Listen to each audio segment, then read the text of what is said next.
अस्सलाम वालेकुम dear students, how are you. उम्मीद है सब खैरियत से होंगे। Now today we discuss about the intensity of sound. आज बेटा हम डिस्कस करेंगे साउंड इंटेंसिटी के हवाले से कि इंटेंसिटी ऑफ साउंड किसे कहते हैं। अकॉर्डिंग टू इट्स डेफिनेशन, जो कि इस बॉक्स के अंदर ये शेडेड एरिया के अंदर उसने दी हुई है, कहता sound energy is passing per second through a unit area held perpendicular to the direction of the propagation of the sound wave is called the intensity of sound. कहीं पे भी आप साउंड प्रोड्यूस कर रहे हैं, जैसे फर्ज करें साउंड वेव है, इसके सामने मैं रख देता हूँ एक यूनिट एरिया, ठीक है। तो एक सेकंड में कितनी साउंड एनर्जी इस यूनिट एरिया में से पास आउट करती है, ठीक है, उसे हम किसका नाम देंगे, इसकी इंटेंसिटी ऑफ साउंड का नाम देंगे। एक सेकंड में कितनी साउंड एनर्जी किसी यूनिट एरिया के, जो कि इसके परपेंडिकुलर है, जो कि वेव्स की प्रोपागेशन के क्या है, वेव्स की प्रोपागेशन इस तरफ ही है ना, यही है ना इसकी डायरेक्शन, और ये इसके बिल्कुल क्या है, परपेंडिकुलर है। इन दोनों के दरमियान कितना एंगल है, 90 डिग्री। तो प्रोपगेशन ऑफ साउंड वेव्स के जो परपेंडिकुलर एरिया है उसमें से गुजरने वाली साउंड एनर्जी पर सेकंड, साउंड एनर्जी एक सेकंड में गुजरने वाली एनर्जी की जो मिकदार है वो क्या कहलाती है, इंटेंसिटी ऑफ द साउंड। उसे बेटा हम नाम देते हैं इंटेंसिटी ऑफ साउंड। तो साउंड जो है वो ट्रांसफ़र होती है, ये फॉर्म ऑफ एनर्जी है, डेफिनेटली ये एक जगह से दूसरी जगह ट्रांसफ़र होती है। अब नेक्स्ट चलते हैं इंटेंसिटी ऑफ साउंड के हवाले से कि ये डिपेंड किस पे करती है। तो कहते हैं intensity of sound is depend on the amplitude of the sound wave. Intensity जो है वो किस पे डिपेंड करती है, इसकी एम्पलीट्यूड पे। जितना एम्पलीट्यूड कम ज़्यादा होगा, इंटेंसिटी भी उसी हिसाब से कम ज़्यादा होगी। तो इसके अलावा इंटेंसिटी जो है वो कुछ फिजिकल क्वांटिटी पर भी जो है वो डिपेंड करती है। मिसाल के तौर पे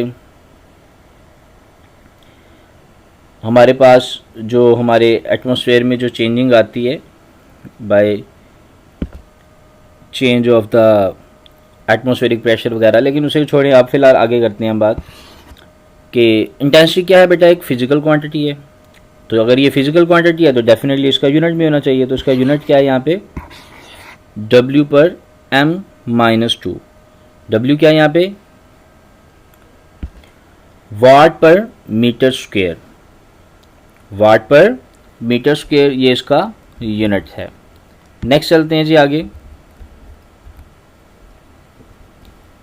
साउंड इंटेंसिटी लेवल क्या होता है, sound intensity level, human ear response to the intensities range from, यानी कि इंसान की जो रेंज है वो कितनी है, 10⁻⁻12 से लेकर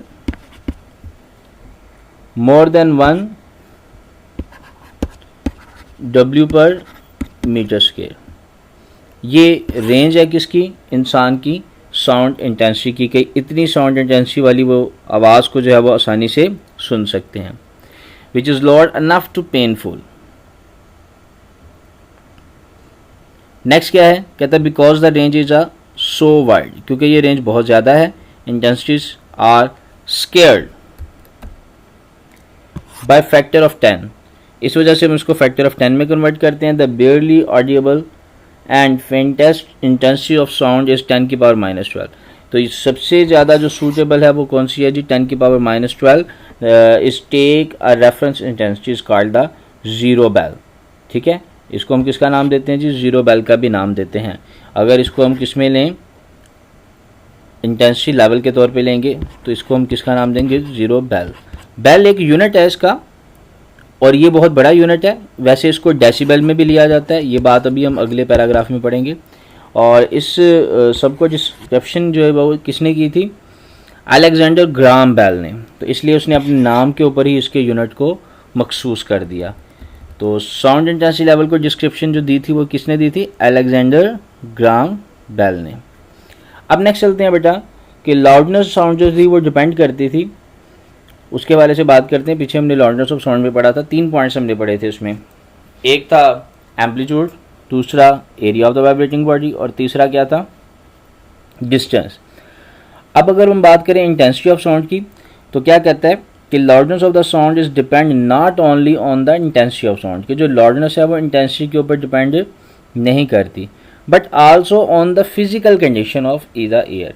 लेकिन कान की जो फिजिकल कंडीशन है इसके ऊपर वो ज़रूर डिपेंड करती है। मसलन आपने देखा होगा कि यंगस्टर में जो सुनने की समात की जो कुव्वत है वो ज़्यादा होती है, और जैसे जैसे वो ओल्ड एजेस होते जाते हैं तो डेफिनेटली उनकी वो समात जो है वो आहिस्ता आहिस्ता वीक होती जाती है।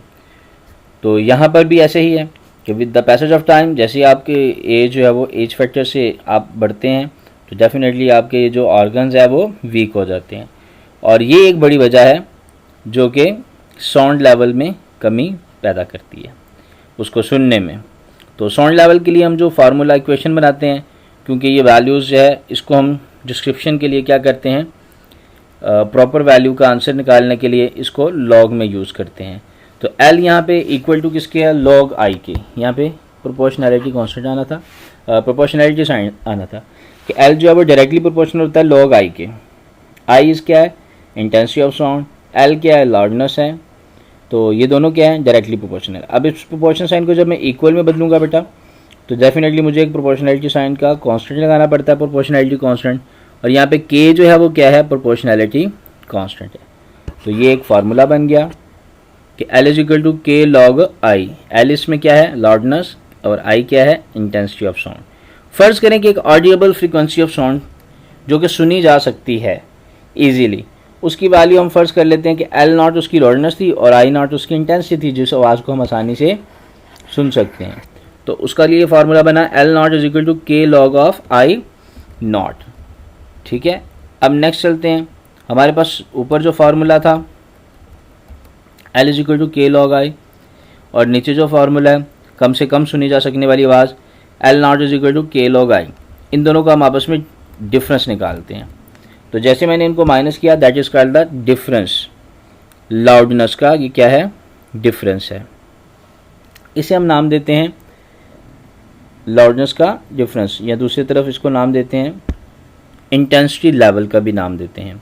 ठीक है, और इसके बिल्कुल नीचे इसकी डेफिनेशन लिखी हुई है, द डिफरेंस बिटवीन द, जो कम से कम सुनी जा सकने वाली आवाज़ है और ज़्यादा से ज़्यादा आवाज़, इन दोनों का जो डिफरेंस है वो बेसिकली क्या कहलाता है, intensity level of the unknown sound कहलाता है। और इसके लिए फार्मूला क्या है जी, L minus L not, definitely वो भी माइनस हो जाएंगे, और उनमें से K क्योंकि दोनों में है वो कॉमन आ जाएगा। अब log I minus log I not में आपने फार्मूला तो वो पढ़ा होगा कि माइनस एंड डिवीजन में कन्वर्ट हो जाता है जब सिंगल लॉग में कन्वर्ट करेंगे इसको। तो ये लॉग जब सिंगल लॉग में कन्वर्ट होगा तो लॉग क्या आ जाएगा, इसमें ये नीचे लिख दिया हुआ है।